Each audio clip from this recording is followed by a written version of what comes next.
လူဆိုတာကိုမမြင်ရတိုင်းမစီဘူးလို့ထင်တတ်ကြတာအဆိုးဆုံးအမားတစ်ခုပါပဲကျွန်တော်တို့နေထိုင်တဲ့ဒီလောကကြီးရဲ့အနာတတ်မှာပကတိမျက်စိနဲ့မမြင်နိုင်တဲ့အမောင်လောကတစ်ခုရှိနေတတ်ပါတယ်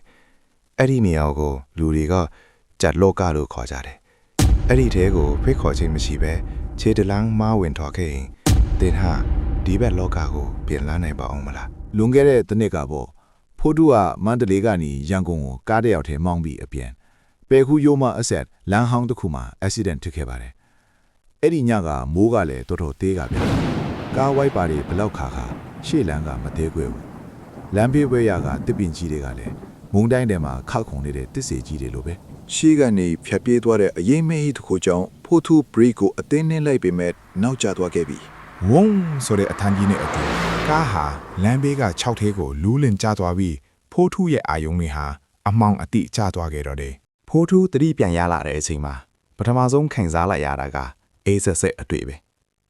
သူ့ကိုယ်ပေါ်မှာမိုးရွယ်တွေမရှိတော့ဘူးဒါပေမဲ့အယိုးထဲထိစိတ်အမိန်သွားမဲ့အေးဓာတ်ကလွန်မိုးနေတယ်သူမျက်လုံးကိုအာယူပြီးဖွင့်ကြည့်လိုက်တော့သူရောက်နေတာ6ထဲမှာမဟုတ်ဘူးဗျသူဟာဝါခမိုးအိမ်အိုကြီးတစ်လုံးရဲ့အခန်းထဲမှာလဲလျောင်းနေတာ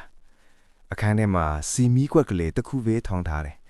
အခန်းထောင်ထဲမှာတော့အမောင်ထုအပ်ပိတ်ဖုံးနေတုံးပဲအဲ့ဒီအချိန်မှာပဲတကားကကြွီခနဲ့ပွင့်လာပြီးအဖိုးအိုတယောက်ဝယ်လာတယ်အဖိုးအိုရဲ့မျက်နှာကတွန့်လိမ့်နေပြီးအသားရည်ကတီးပြီးသားလူတယောက်လိုဖြူဖြော့နေတာနိုးပြီလားအဲ့တဲ့အဖိုးအိုရဲ့အတန်းက6ကတ်ကနဲ့အသက်မပါသလိုပဲဖိုးထူးကကြောက်လန့်နဲ့ထထိုင်လိုက်ရင်မေးလိုက်တယ်အဘိုးကျွန်တော်ဘယ်ရောက်နေတာလဲကျွန်တော်ကားရော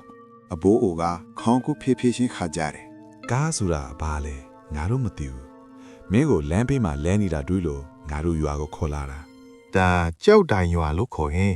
ကြောက်တိုင်ရွာဖိုးထူးစဉ်းစားကြည့်တယ်သူဒီလမ်းကိုဖြတ်နေကြပဲ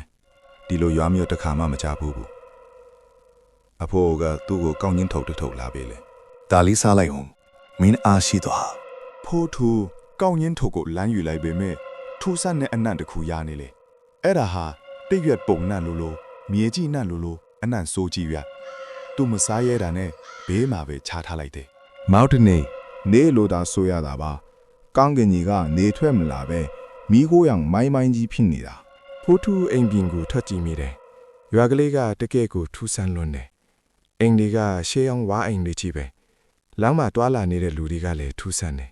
သူတို့အလုံးကခေါင်းငုံပြီးရှောင်နေကြတာဘယ်သူမှတယောက်နဲ့တယောက်စကားမပြောကြဘူးပို့ပြီးထူးဆန်းတာကသူတို့မှအရေးမရှိဘူးဗျဖိုးထူးရွာလေလမ်းအတိုင်းလှောက်ခွာရင်လူလက်ပိုင်းတယောက်ကိုလှမ်းမိလိုက်တယ်အခုဒီကနေ့လမ်းမကြီးပေါ်ကိုဘလို့ပြန်ထွက်ရမလဲဗျအဲ့ဒီလူကရက်သွားနေဖိုးထူးကိုဖြည်းဖြည်းချင်းမော်ကြည့်တယ်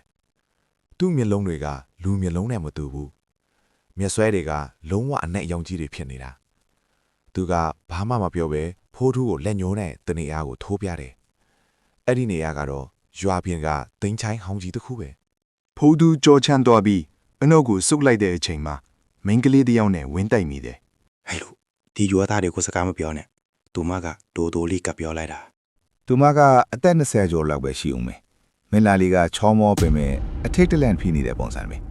သူမရဲ့မျက်လုံးထဲမှာတော့ရွာသားတွေနဲ့မတူပဲအသက်တက်ရှိနေတာကိုဖိုးထူးတတိထားမိလိုက်တယ်ကျွန်တော်ကိုကူညီပါအောင်ကျွန်တော်ဒီကနေဘယ်လိုထွက်ကြမလဲ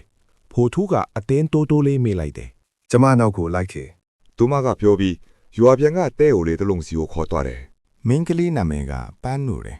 သူမကဒီရွာကိုရောက်နေတာတလလောက်ရှိပြီလို့ပြောတယ်သူမလည်းဖိုးထူးလိုပဲလမ်းမပြီးရောက်လာတာ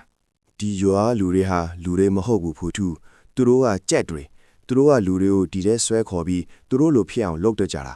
မင်းစောစောအပူကြီးပေးတဲ့အစားအစာကိုစားမိလားဖိုးထူးကခေါင်းခါပြလိုက်တော့သူမကတပင်းချလိုက်တယ်တော်သေးတာပေါ့အဲ့ဒါကိုစားမိရင်မင်းရဲ့မညံနဲ့တဖြည်းဖြည်းပျောက်သွားလိမ့်မယ်မင်းရဲ့အသားတွေကအေးဆက်လာပြီးနောက်ဆုံးတော့မင်းလည်းသူတို့လိုပဲအရင်မရှိတဲ့ကြက်ဖြစ်သွားလိမ့်မယ်ပန်းသူကဆက်ပြောတယ်ဒီရွာကနေထွက်ဖို့လမ်းတစ်ခုပဲရှိတယ်အဲ့ဒါကတော့ညထန်းခေါင်ရန်ချင်းပဲဒီရွာကလူတွေကြက်တွေကညထန်းခေါင်မှာသူတို့ရဲ့အရှင်သခင်ကိုပူဇော်ဖို့ရွာဦးညောင်ပင်းကြီးစီမှာစုဝေးကြလိမ့်မယ်အဲ့ဒီအချိန်ကလွတ်လန့်ပဲဒါပေမဲ့တတိထားမင်းကိုသူတို့မြင်သွားရင်တော့လုံးဝလွတ်မှာမဟုတ်တော့ဘူးဖိုးထူးကကြောင်နဲ့မေးလိုက်တယ်ဒါဆိုပန်းနုရောကျွန်တော်နဲ့အတူလိုက်ခဲ့မလား ဘာနုကဝါနေတဲ့အပြုံးနဲ့ခေါင်းခါပြတယ်ကျမကနောက်ကျသွားမိဖို့သူကျမသူတို့ကြွေးတာစားမိခဲ့တယ်အခုကျမရဲ့ခြေထောက်တွေကိုကြည့်လိုက်အောင် ဖိုးထူးငုတ်ကြည့်လိုက်တော့ပန်းနုရဲ့ခြေပွားတွေကတဖြည်းဖြည်းပျောက်ကွယ်နေပြီးလေထဲမှာဝေဝါးနေတာကိုမြင်လိုက်ရတယ်သူတုန်လှုပ်သွားခဲ့တယ် ညာတန်းကောင်ရောက်ပြီး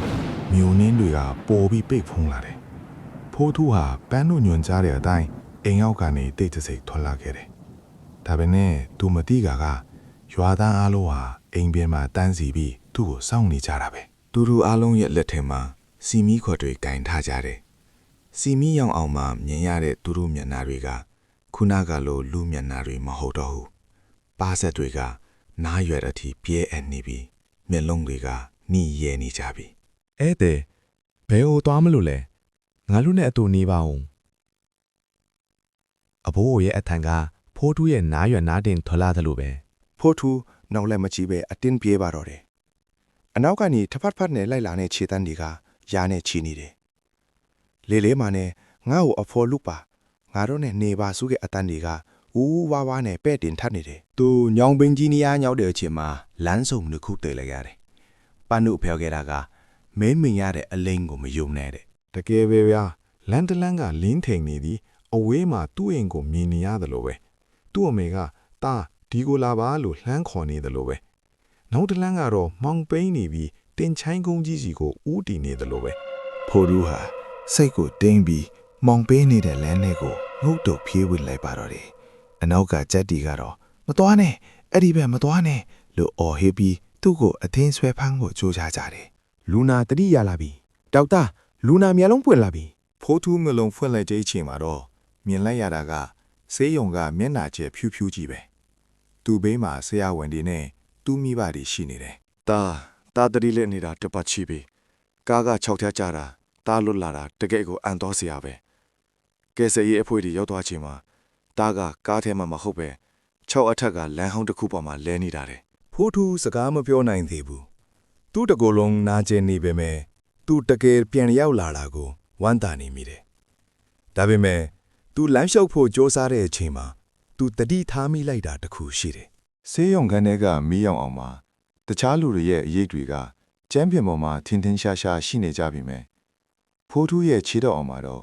ဘာရိတ်မှရှိနေတော့ဘူး သူ့လက်ထဲမှာတော့6တွေ့နေတဲ့ညောင်ရွက်တစ်ရွက်ကိုစုပ်ကိုက်ထားတုံးပဲအဲ့ဒီရွက်ပေါ်မှာပန်းနုရဲ့လက်ရည်နဲ့ရေးထားလာက ဧည့်သည်မင်းကတော့လော့သွားပြီဒါပေမဲ့မင်းရဲ့အရေးကိုတော့ငါတို့ရွာမှာအမှတ်တရတင်ထားလိုက်မယ် ဖိုးထူးဟာကြောင်လန့်တကြားနဲ့ပတင်းပေါက်ကနေအဝေးကတောင်တန်းကြီးတွေကိုကြည့်လိုက်တယ်အဲ့ဒီတောင်တန်းတွေကြားထဲပါအည်မရှိတဲ့ရွာကလေးတွေဟာရှိနေစေဆိုတာသူတယောက်ပဲသိနေပါတော့တယ်